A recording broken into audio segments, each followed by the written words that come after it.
ladies and gentlemen, please put your hands together for Matthew Geraths. It was spring term, and it was actually my last term as an undergrad. And I was in what had become my favorite class, Sociology of Gender and Sexualities. And it was taught by Professor Heather Hartley. Now, this was actually the second time I took this class, and it wasn't because I failed. Oh, no. No, I was that nerdy that I hadn't actually taken the class with Heather, and I wanted the Hartley experience. And so I managed to convince her to let me be the unofficial and utterly unnecessary second TA. And this may or may not have something to do with the fact that I had developed a really huge intellectual crush on Professor Hartley. And I can only imagine like how painfully obvious this was. Like, I can only imagine what it looked like from her perspective. Like, I always sat in the front row, all doe-eyed, like, I love you. Everything you say is gold. When I grow up, I want to be just like you. But she was kind, and she humored me. And I will say that my crush was not unwarranted. I mean, this was an amazing person. She had this radical sex-positive politics that informed all her work. So she wrote for Bitch magazine. She had won the most creative dissertation award from UW-Madison for her work looking at the hunt for the female Viagra. And her specialty was the medicalization of sexuality, particularly looking at women. I was in love. I wanted to be Heather Hartley, and I idolized her. So that day, she walks into the classroom, and she walks straight to the board, and she writes, sex, fucking, making love. And the whole classroom collectively like leans in, they're like, huh? And then she turns and smiles and says, so I want to tell you about this live sex show I was at. Now, at this point, you could hear the faint popping sound of our minds blowing. And Professor Hartley proceeds to tell this story. Well, before I even say that, I had a few questions, right? Like, first of all, what the hell is a live sex show, right? I mean, are you talking about stripping? Are we talking about, like, nude aerial arts, or like some kind of like full body contact sport I haven't heard of? And my second question was, where does one go to see a live sex show? And my third question, which was a personal question, was, wasn't Hartley the bestest? So Hartley proceeds to tell a story about a time that she was in Amsterdam, and she had gone to this relatively well-known place called the Pink Elephant. And she described this scene where, with 50 people, she was in this auditorium and there was a stage, and a performer came out, a woman, and the woman asked for a volunteer. Now, in Hartley's words, she said there were a gaggle of bros right up front, right where the action is. And one of the guys was like, yeah, I'm gonna do it. And so with just thick, with masculine swagger, this man makes his way up onto the stage. And the performer proceeds to put a dildo on his forehead and lays him down on the ground. Now, she's nude, and so she squats over his face and inserts the dildo into her vagina. As soon as this happens, apparently the guy just starts going, yeah, yeah! Which immediately makes the dildo come out of her vagina. But he's unaware of this, so he is just headbanging away. Meanwhile, the performer is mocking this display of sad on the floor.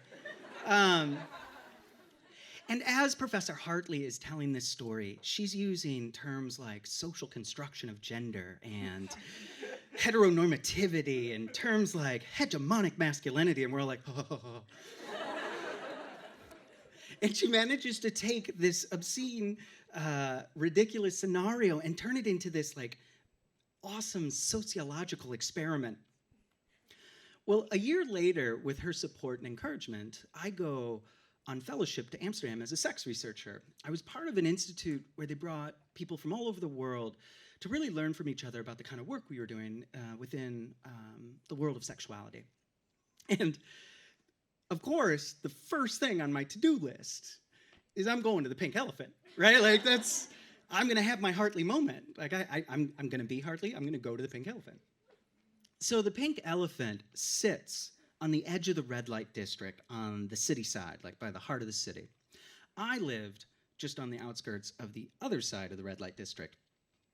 And so I had to make my way through the red light. And if you've ever been there, it's a maze of alleyways and canals, and it's kind of a surreal experience because there's all these large window panes with red lights, and then generally a lot of women, but the red light caters to pretty much any sexual desire. But you have people behind this glass either just waiting for you to come in or, doing their job to get you to come in. And I'm working my way, and as I'm halfway through the red light, this man steps out of the alleyway. Now, a smarter human being would know, just go to the pink elephant. Like that, beeline it. But I am not such a human being. So this man and I make eye contact, and he goes, "Hey, I've got a great sex show for you. It's just over here in the alleyway." Oh, yes. And despite my wonderful judgment, I say yes. So we go into this alleyway, and he takes me to the ticket booth, which I will call red flag number 1. So I buy my ticket, and this ticket booth kind of reminds me of the Charlie Brown cartoon where Lucy has her advice booth. Like, this thing's kind of constructed from like cardboard and I think some duct tape. And so I bought my ticket, and he ushers me up these narrow little stairs. It's so dark that I'm holding this man's hand and thinking I'm ascending to what is now suspiciously feeling like a bad idea. And so he brings me into the venue, and I immediately see red flag number 2, which was floor-to-ceiling murals, which can only be described as a combination of velvet paintings and panel van art. And what I mean by that are these large drawings of women in fur pelt bikinis, chained. This one woman is holding onto a chain that's connected to a tiger in mid-orgasm. And I'm not sure what the relationship is, but it's there.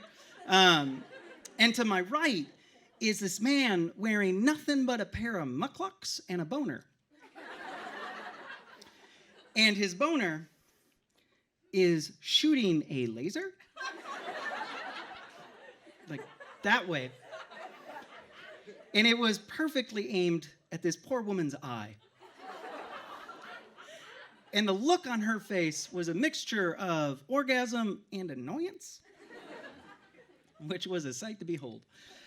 So the man takes me to my seat, which turned out to be a lawn chair taped to the floor. It's all downhill from here. And the venue was a room, an 8-foot-tall room with a 3-foot stage, which means you had 5 feet of fun. And so I sit down and I look around, and I see this young woman and 3 men about the same age as me in their 20s.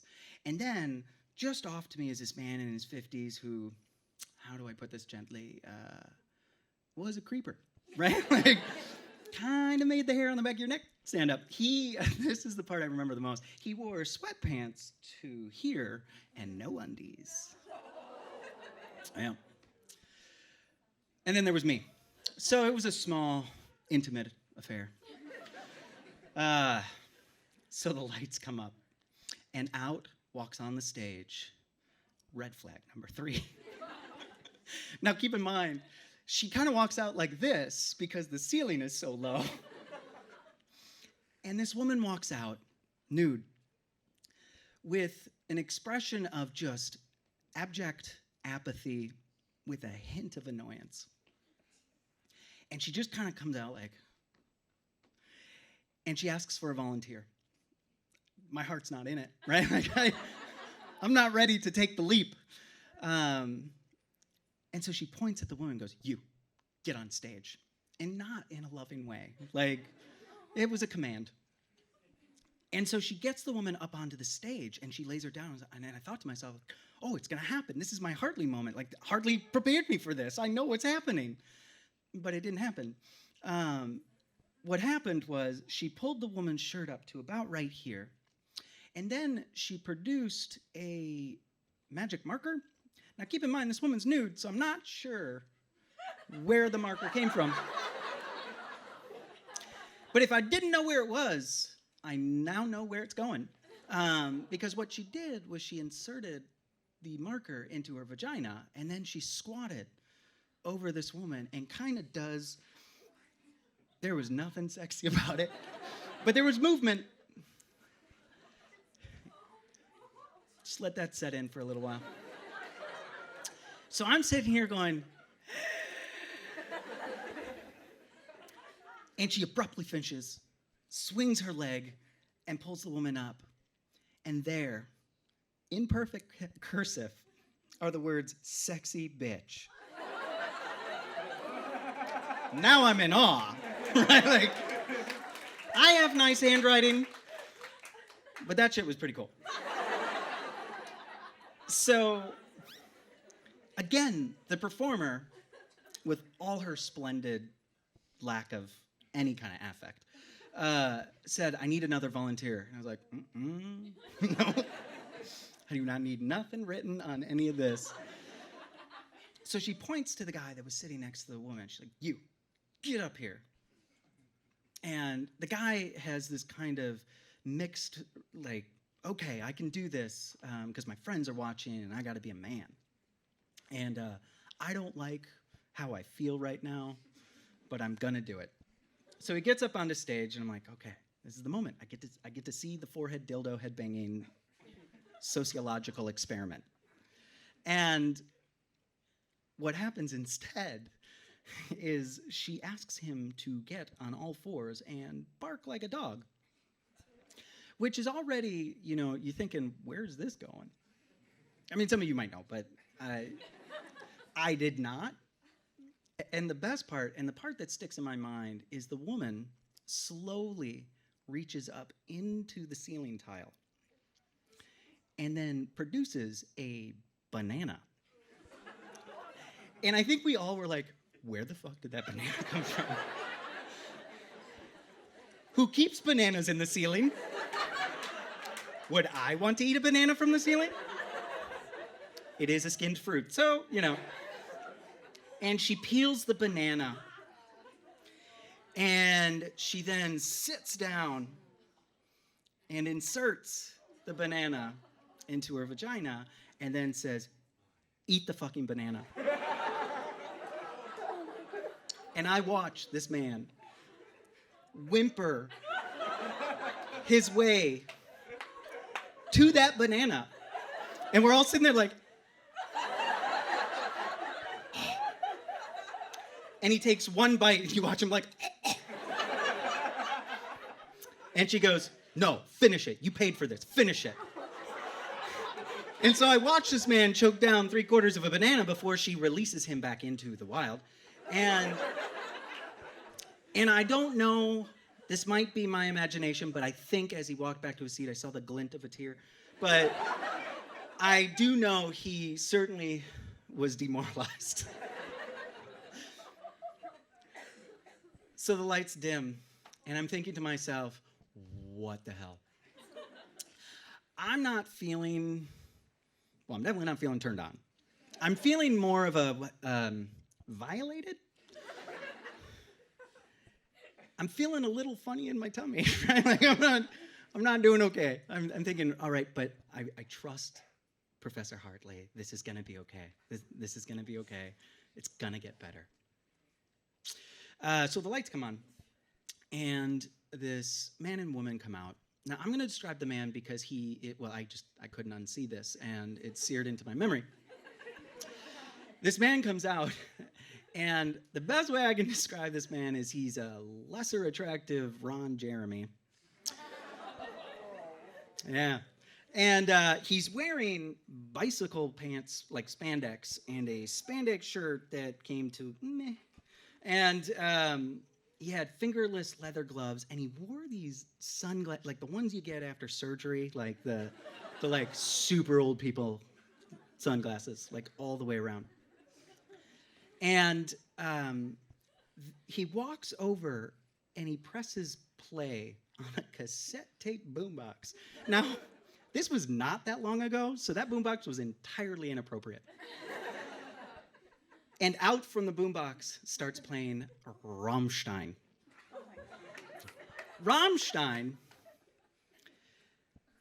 is German heavy metal. German's already an aggressive sounding language. I speak German, so I know. Like, German's an aggressive, I learned to speak German partly from watching German porn, which is a whole nother story. So I know some dirty German pillow talk, and it's never sexy at all. But imagine German set to heavy metal music, and that is what starts blaring out of the boombox. And the two of them begin to have sex with the rigor and tempo of the music. And they managed to pull every position I can imagine. And I sat there partly in horror, partly in sheer awe of their just beautifully athletic endurance and their ability to make sex the most perfunctory act I have ever seen. And I remember the moment when I knew it was time to go. She was on all fours, and he put his belly onto her butt, and he started to spank her like this. And I thought,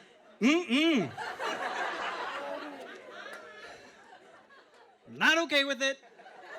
Not today, not tomorrow, not ever. So I got up. I took one last look at the boner laser. And I worked my way down the stairs, and I remember the eyes of the ladies kind of followed you. And I left, and I never went back. Nor did I ever go to the Pink Elephant. I know. So I go back, and I tell Heather Hartley this story, and she literally fell off her chair laughing her ass off. And then she looks at me and goes, "Oh, Matthew, just because I did it doesn't mean you should have." And then she looked at me with this really tender look, and she said, "Really, this is about you finding your voice, really developing who you are." And I realized, and I got embarrassed, because I realized in my obsession to emulate her, I really hadn't cultivated what was important to me. I mean, I had pursued things, and I was truly nerdy about sexuality, but I was spending so much time trying to recreate rather than cultivate a sense of self. And so we had this amazing conversation where we really hashed out what are the things that inspire me, and Hartley said, "I'm happy to help you with this. We can do this." Unfortunately, that never happened. Not that long after that conversation, Heather died unexpectedly. I cannot describe the intense sense of loss we all felt, and I was devastated. This amazing human being had taken the time to not only be kind, but to entertain the just, as I said, the nerdy passion I had for this. And she always humored me. She always pointed me in the right direction. And this person was gone. And I didn't know what to do with that.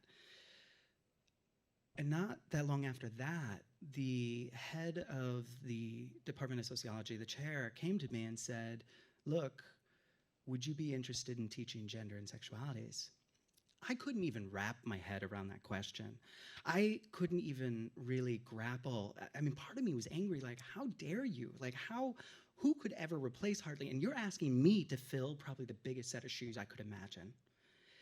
And I was twisted up. I mean, I was knotted up inside, and I didn't know what to do. The person that guided me wasn't there. And so I told the chair, I don't know. In fact, I had never taught before. I didn't know how to do these things. And I was scared. I was terrified. So that night, I remember going to bed having no idea what I was going to do. Well, it's spring term, and it's actually my last term as a graduate student. And I walked into what has now become my favorite class. And I walk up to the board, and I write Heather's words: sex, fucking, and making love. And I turn to the students, and what they see is me sheepishly start to lecture. What they don't see is me developing my voice, finding my voice. Thank you.